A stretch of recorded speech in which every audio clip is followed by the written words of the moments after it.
What's up, everybody? Big Herc 916, getting down fresh out. Hit that like button, hit that subscribe button, represent, and go to freshoutseries.com and pick you up some merch and grab your Wig Splitter t-shirt, man, and support, because you know we're one of the realest YouTube channels out there. I got all the way from DC, my man Dominic, and man, he's got a hell of a story to share with you guys, so make sure you guys get your coffee or get whatever you guys drink on, your Bud Light, and tune in. Dominic, share with our audience, man, a little bit about your background and how you grew up and, you know, how your life kind of transformed into the person you are here today. Wow, where I start? Let me start with I was kind of doomed, you know, at a young age because my father, may rest in peace, Roland Roach Henry. He was probably one of the most notorious gangsters in the country at that time, and I normally don't talk about it, but so everybody understand who I am, where I come from, my lineage. You appreciate where I'm at now. And my fondest memories of me growing up is when I used to go in my father's room and he had a line of machine guns on the wall, them old Thompsons. This is in the 60s, them real heavy joints. And he had them TV platters full of money.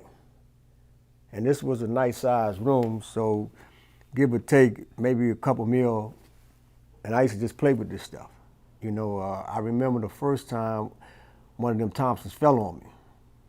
You know, them things was heavy. You know, them old machine guns, they was heavy. He came in laughing, you know what I mean? You know what I mean? I told you don't be coming here playing with my stuff. And I used to, you know, as I look at it now, it was, I used to listen to everything that was going on around him. They used to have their little meetings of how they was taking over DC and all the problems they was having, and I used to just sit back and just listen. You know, I was fascinated. You know, I was fascinated. That's why I say I was kind of doomed. You know what I mean? Before I started, and so my mom, typical business professional. She, you know, she was a supervisor at the main post office. She had a little side business. And when my father went to prison in 1970, it was in, well, no, 1970s, my mother moved out of the district to Maryland because she wanted to give me a better start. Little did she know, you know, like me moving in that part of Maryland, because it was right across the street from DC line. Oh, okay. You know, like most kids, parents that was in that life moved out Maryland at that point. So you really around the same people, you know what I'm saying? So, you know, at that point, this kind of funny though. My big sister, her name is Tanya, that was like my big brother. And she used to whoop me all the time. she used to whoop me all the time, and that's why I got into boxing. You know, I was like, 10 years old, and I started boxing. This was the time when Ray Leonard, his brother Dale, one they called Roger, we was all in the same gym. I was like the youngest. I was like, age bracket 10, 11, 60 pounds, and you know, that's when I really started boxing at that point, and I really kind of like loved it in a way, because I remember the first time I came home, the first day I was in the gym, I came home, I had my tooth knocked out, and my mom, she was just watching me, and she was just waiting to see what I was gonna do. So the next day, I gotta be honest, man, I ain't wanna go back. I ain't wanna go back. So baby girl, she like, man, going to the gym today?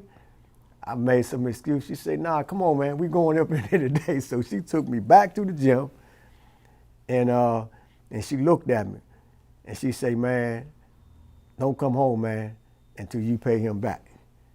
And see, at that time, the coaches, this is what they done. This is what they did to guys when they come in the boxing gym. They put you in with somebody big and stronger because they figured that once you get your ass whooped, if you come back, they're gonna take the time to train you. Mm-hmm. Most guys they train for like 6 months to a year, and they get hit one time, that's a waste of time. So that's why they did that. There's nothing cruel about it, but I respect it. And like when I went back, his name was Pee Wee. It's Pee Wee and David. I never forget that. They was like 14 years old. They was bigger and stronger. But I remember I went back. I got beat up again, and then I just got madder, and I ain't need my mom taking me up there no more. So that's when I just got into it, and I got good kind of quick because of that. And so my little boxing career, was taking off. So this was like in 70, 71, 72. So I'm going through the ranks of my childhood and, going to elementary, junior high school, the normal stuff. So, the remnants of my father was there. So I gravitated to that type of figure, that male figure, uncles and stuff like that. So growing up in the hood, I gravitated to that life. And the first thing I did, I started gambling. I was a cheat artist. I started with that, then the normal thing, robberies and stuff like that. Wasn't nothing really heavy, So we had a little weed strip. I can't believe I'm saying this. We had a little weed strip. And the older guys came and put heroin in the weed strip. So we was telling them, look, man, we don't want that here. We want to sell our weed and our little angel dust and that wacky weed. That's the stuff they had back then. And so they like, we're going to do what we want to do and nothing you're going to do about it. So what I did was I said, okay. Back then you weren't doing a lot of killing. So I remember watching this show and a guy was trying to mail something back to his sister. It was some type of medicine or something to heal his sister. And I'm in the watching, I'm like, man. So my mind started clicking, okay, so when I went over Afghanistan, I went over there first, met people. I just ain't go over there, and I was setting it up, had a little bank robbery money, with like 40 G's. And so I met some good people. They knew what I wanted, so I wound up getting a connect, and I bought like, 4 keys. I got them like $8,000 a piece. I got a key for $8,000 a piece. This is heroin. This is back in late 70s. Mm. And so what I did was, I did the poor man smuggle. I went back to the movie, and I mailed it back in ounces. I had the ounce cards. That's how he got his stuff back to his sister. He was a card that it took an ounce or whatever it was, and I bagged it up, and it took like a month and a half. So I come back out on the strip, cigar, Adidas sweatsuit, hollow rope, you know what I mean? And I'm like, yeah, I told you old bitch, excuse my language, but I'm just actually what happened. I'm gonna run y'all motherfuckers out of business. And they like, yeah, young, you ain't nothing, you ain't gonna do nothing. So I took out about 50 samples and threw them to the fiends. You know what I just got. You know I'm gonna have the best, even though them 5 keys I turned to like 15. Even though I did that, it's still the best thing smoking. You know what I mean? So, long story short, I ran them out of business, and they got to thinking. And what they did was they paid a rapist to rape my girl. Knew these dudes were creeps. They knew if I found out about what I was going to do, and I did what they thought I was going to do, something stupid, made the biggest mistake in my life. Wound up killing the first guy. I get into the details later. And I'm shooting at the other one, but he ran it towards some little kids. So I pulled up, and that's when I went to prison. I ain't never get no drug charge or nothing like that. That's when I went to prison for murder. Then when I got to prison, I had a partner named Buddy Love. This is my man. Me and him real tight right now today. We made a bet, because we used to go so hard in the D.C. jail and Maryland system. We made a bet about who was going to get the death penalty first. I mean, that's how hard we was going.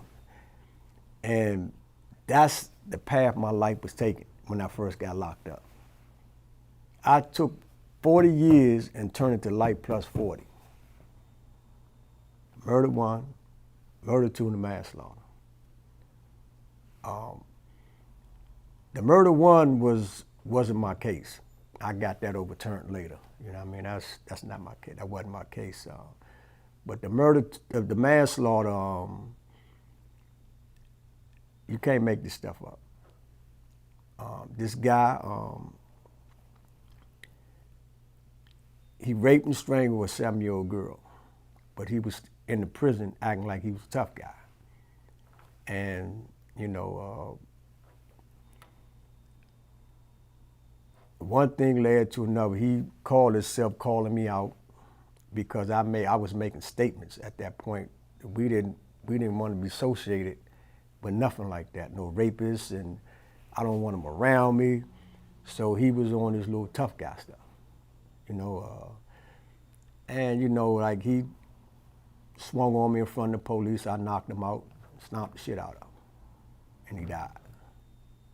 So that right there put me in a whole nother stratosphere with the tough guy world.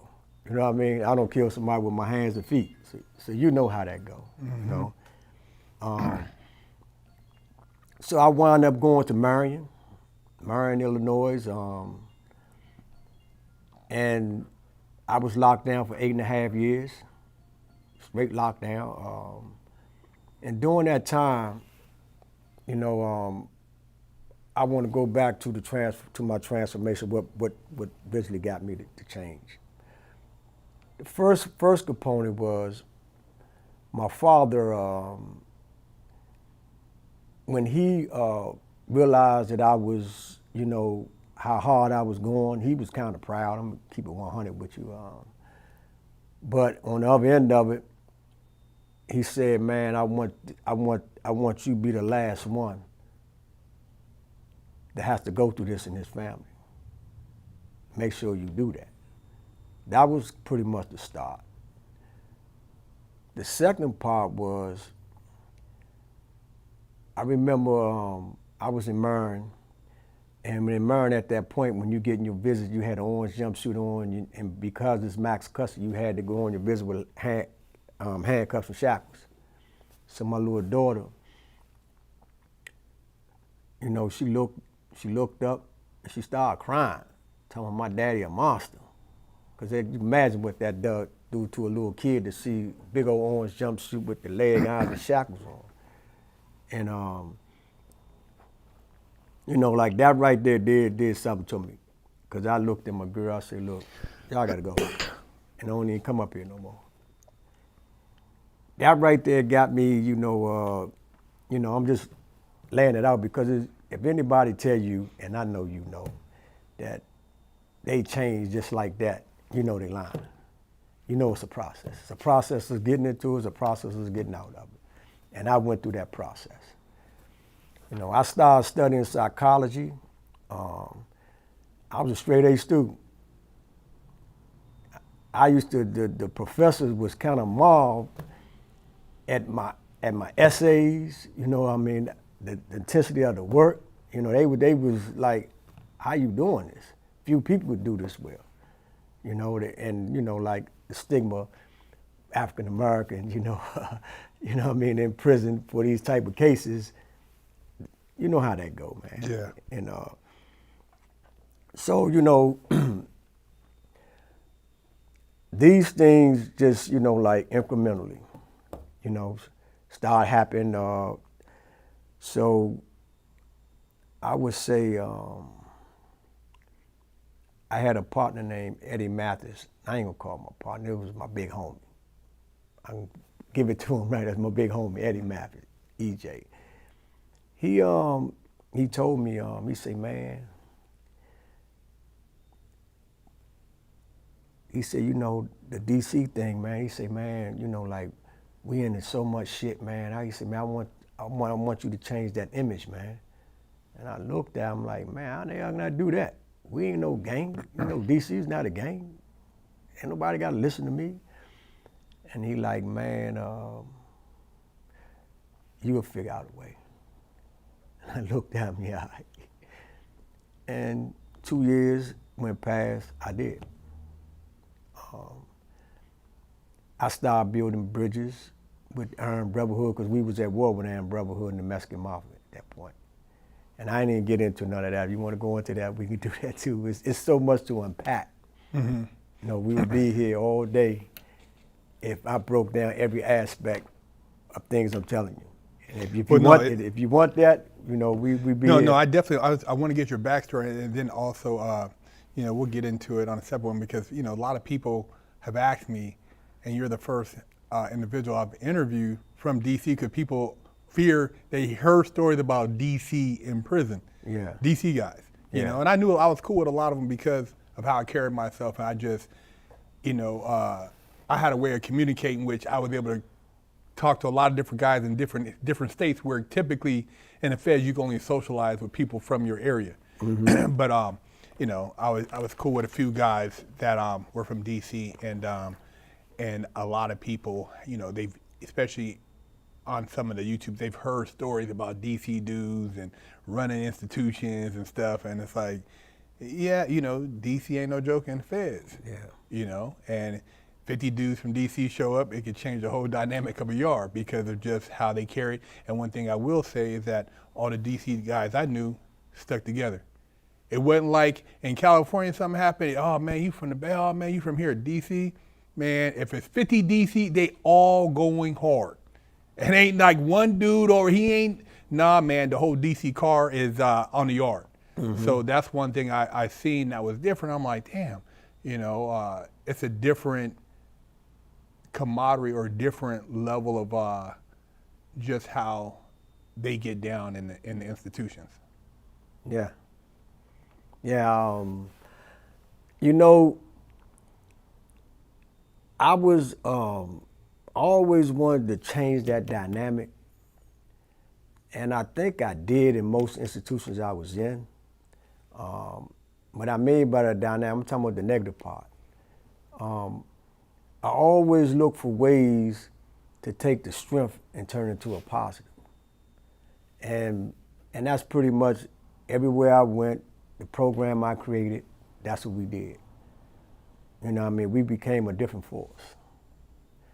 And one thing I'm most proud of, out of everything that I've been through, what I'm most proud of, such as my kids and my wife, you know what I'm saying? But the most thing I'm proud of is this, man. The program that we created, we helped over 40 different people get out of prison from its inception since 2000. This stuff we was doing in 2000.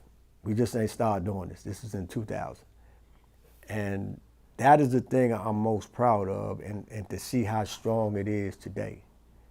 You know, that's, you know, I know how to take, you know, negative situations and turn them into positive. You know, that's what we do. Yeah, yeah. And that's one of the strengths I see with you. You know, with everything I read and know about you, big dog, I ain't got nothing but big respect and salute you, man. I appreciate it, man. Like I said, I appreciate you being able to come on and share your perspective because I tell you, one of the things that's lacking, and one of the things I was, what I was craving and didn't realize it or seeking was a role model, and a father figure. So when I got to the pen, Long Park USP 2000, and it's all type of craziness going up in that USP, but I found an individual, a brother, and out of all the brothers in there, he wore his pants a certain way, talked very articulate, very cool, and we ended up becoming good friends, and he taught me a lot about myself. So it was like I had like a big brother or like a dad, but it was a positive influence rather than a negative. And we did a lot of things together, but I'm like, man, if I can get out and recreate that without having to go to this dungeon to find that, I can save all these young men and give them an opportunity so that they don't have to go to the pen and be sitting on 20 and be thinking, damn, I got to do 20 or 15 or 10 or even a day.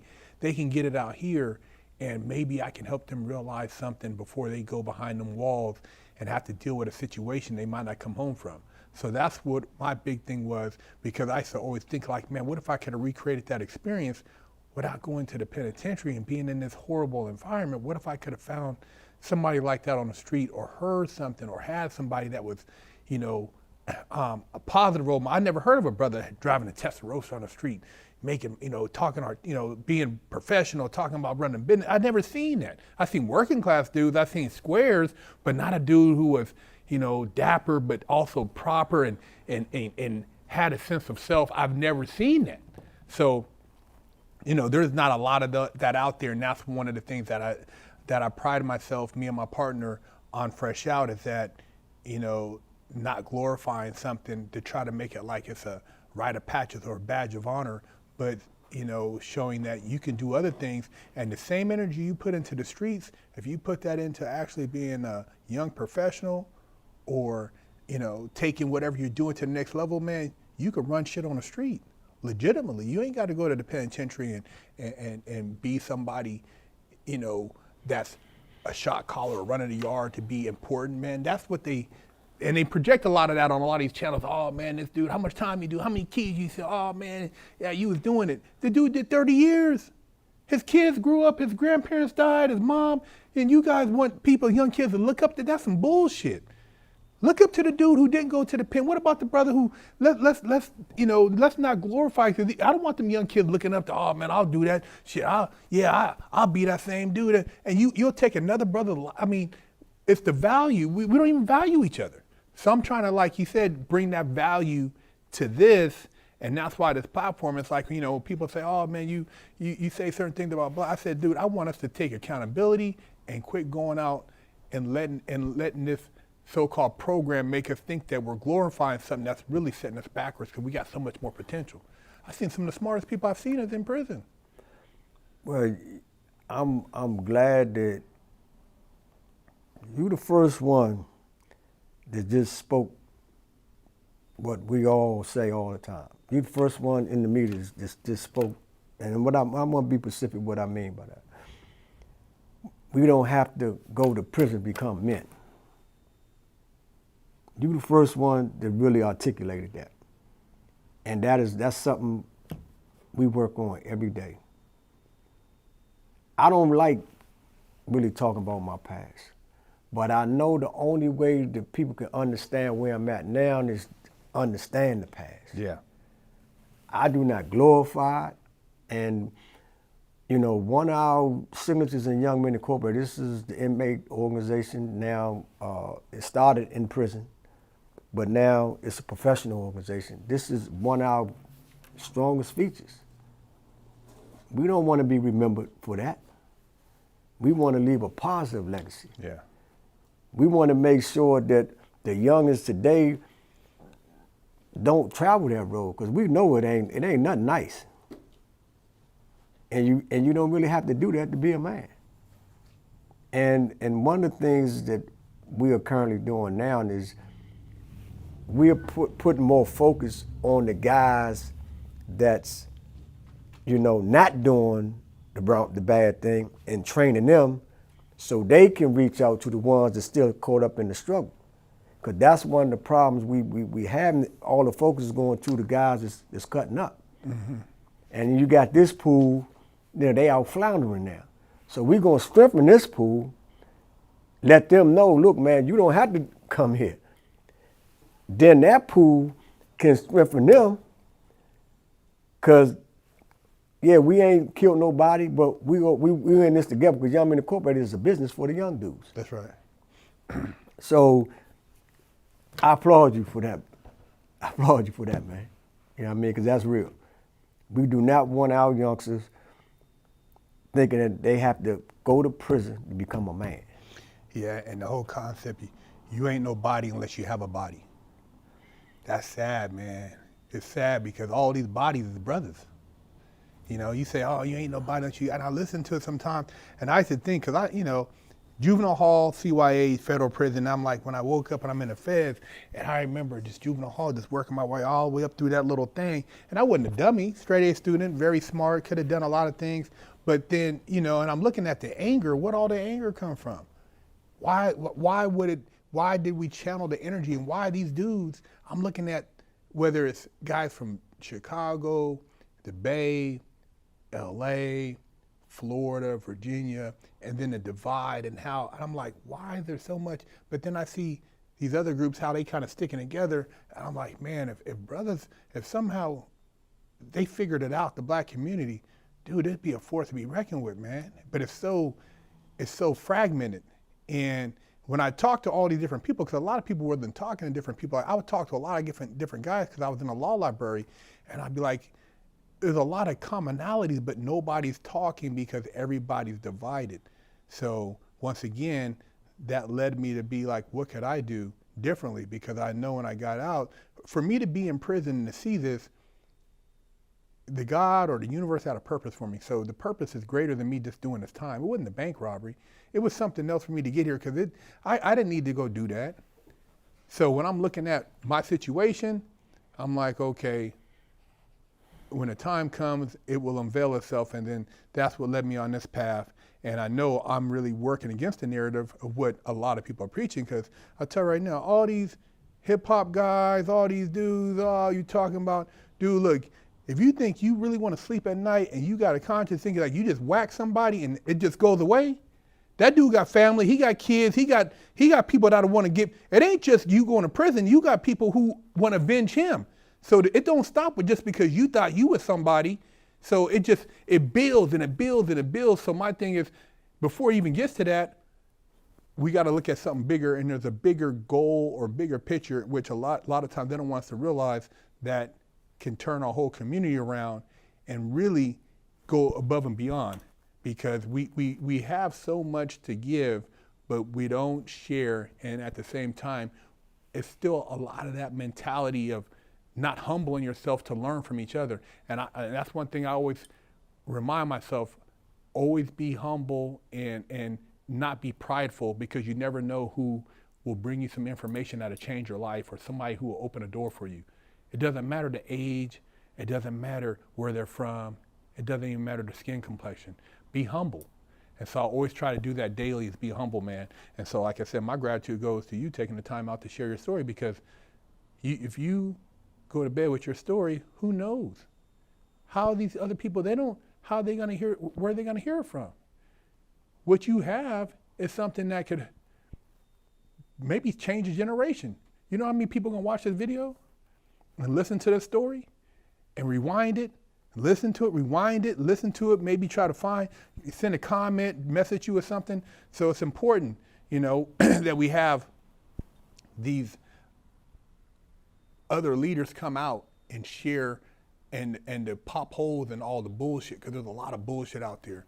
All you do, that's all they rap about is bullshit, So it's much appreciated, man. But we're gonna get into some more stuff on some other stories with you, man. So Dominic, Big Herc, getting down with Fresh Out.